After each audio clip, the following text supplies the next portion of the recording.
Hey guys, since the last time that we did a video about what happens if you fall into water with all of your tactical equipment on, with a plate carrier, with a rifle and all other stuff, and how a quick release can actually save your life.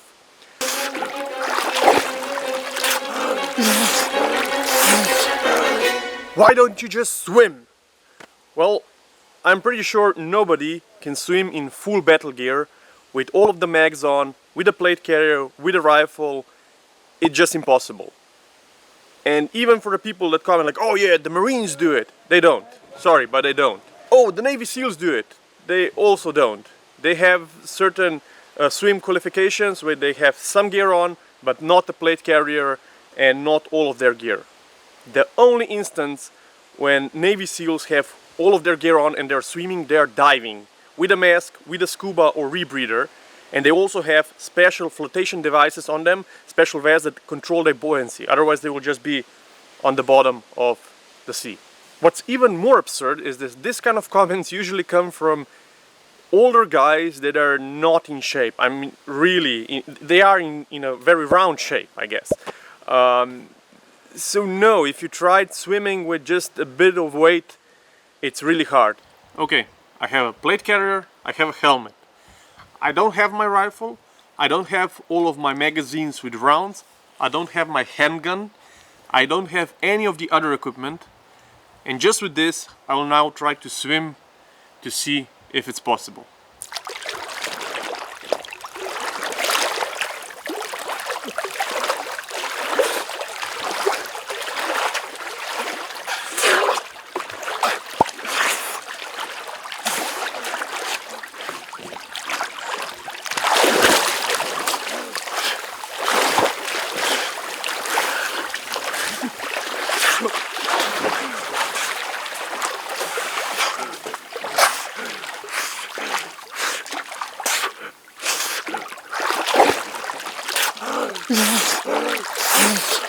Fuck! Oh fuck!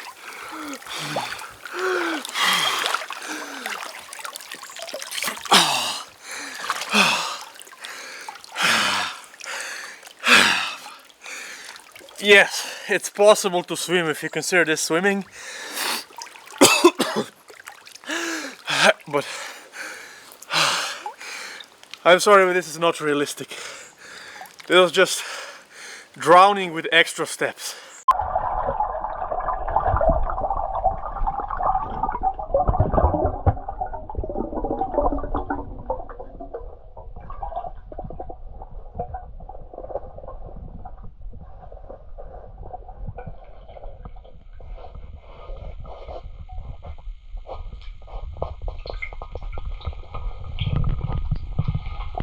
Another comment was about the helmet. Yes, that's a real ballistic helmet, and it floats because it's made only from the ultra high molecular density polyethylene. And then the other question was, why remove it if it's buoyant? Well, it's kind of buoyant, but imagine if I'm trying to swim and keep my head above the surface. The whole helmet will be above the surface and will not help me if it's buoyant or not, and it's additional 2 kilos pushing me down into the water. Now, I don't think there's any sense of trying this with the rifle on.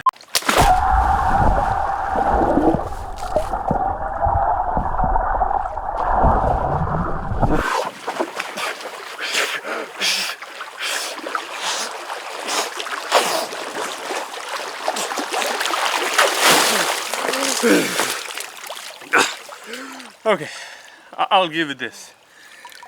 If you fall into shallow water, so when you fall in, you do not dive directly to the bottom, and you fight for your life and swim, and you have your gear neatly on yourself and the rifle on the back.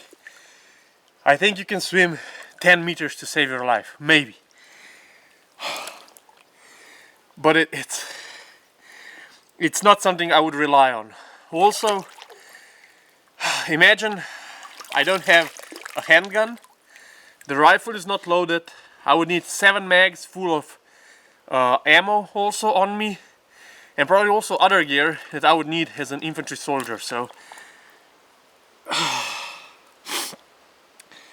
I really don't think this is a viable option. Also, if you saw when I fell in, I was directly at the bottom of the pool.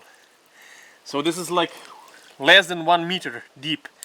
So it was easy for me to kind of push myself from the bottom and try to swim and keep my head above the surface.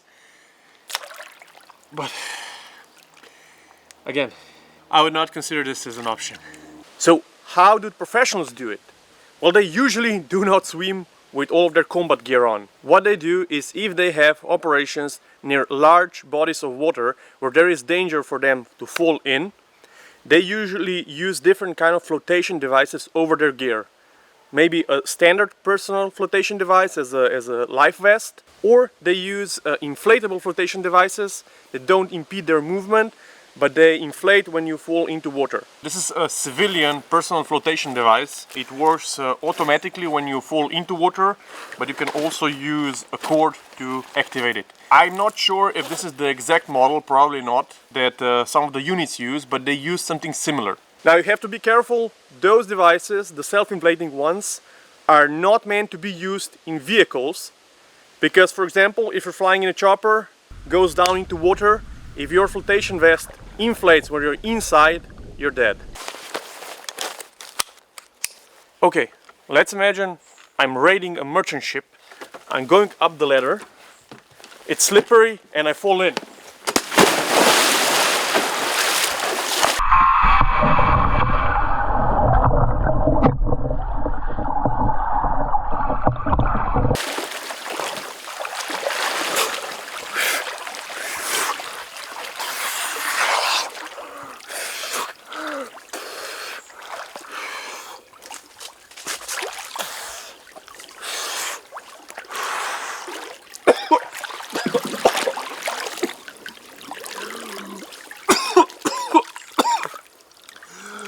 Oh shit, this still feels terrible.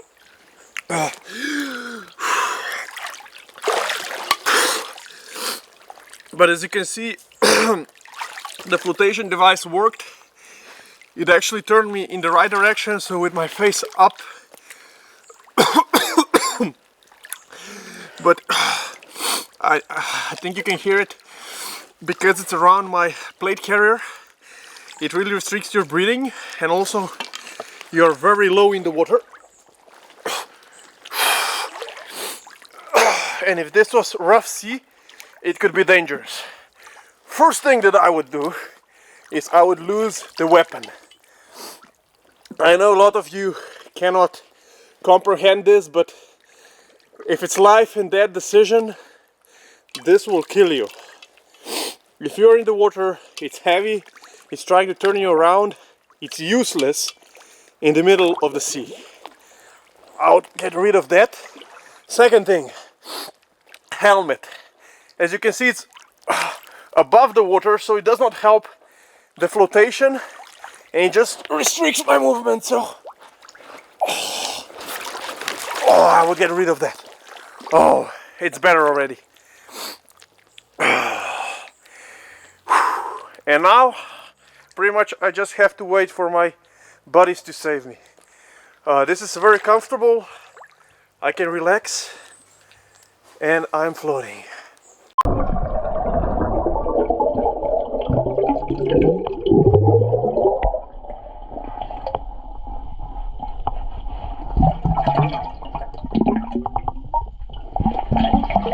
There are also a couple of comments that I think were not trolling, but they mentioned swimmer plates.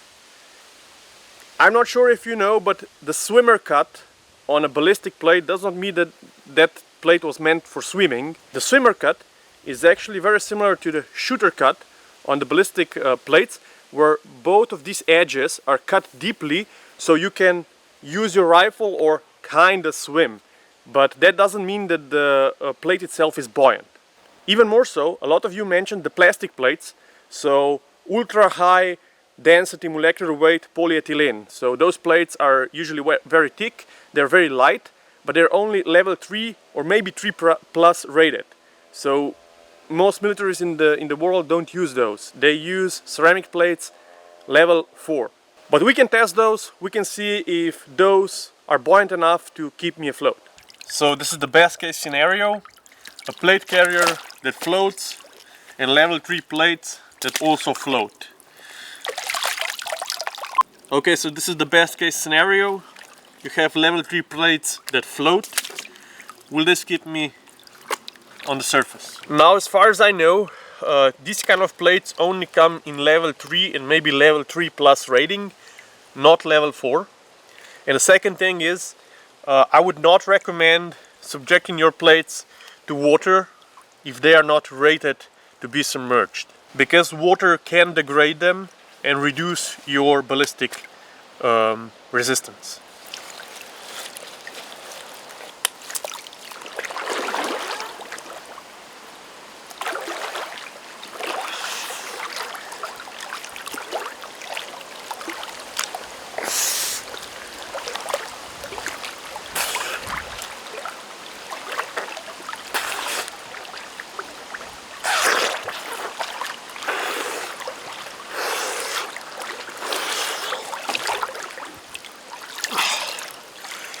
Yes, with level 3 ballistic plates that are buoyant, you can swim, but only if you don't have ammo, rifle and other stuff on you. I also have to address some of the really stupid comments like, oh, why did you remove your rifle? You just threw it away. You never do that. Well, okay, sure, you can keep the rifle and just drown. The thing is that if you have your rifle on a sling, on yourself, even if you have a quick release, when you quick release the vest, it can snag up on the sling, on yourself, on the rifle, and if you cannot get out of it, you will drown. I don't know what kind of fetish you have with the rifles, but that's just equipment. Isn't it better that you do not drown, you survive, and then you fight another day? I don't understand that. This may look simple, easy and kind of fun, but trust me when I say this, I'm a good swimmer. I've actually done this before in the last video, but still, when you hit the water with all of your equipment on, it's terrifying. I know I can stand up, but even then, just water rushes into your nose. It's a bit colder than the last time. The gear constricts you and you have this terrible claustrophobic feeling, and you're trying to get the gear off, and if this would happen in real life and you panic, you're done. Now for the plate carrier, as a lot of you guys already commented, the older plate carriers have a dedicated quick release system, but can be quite complicated and adds to the price.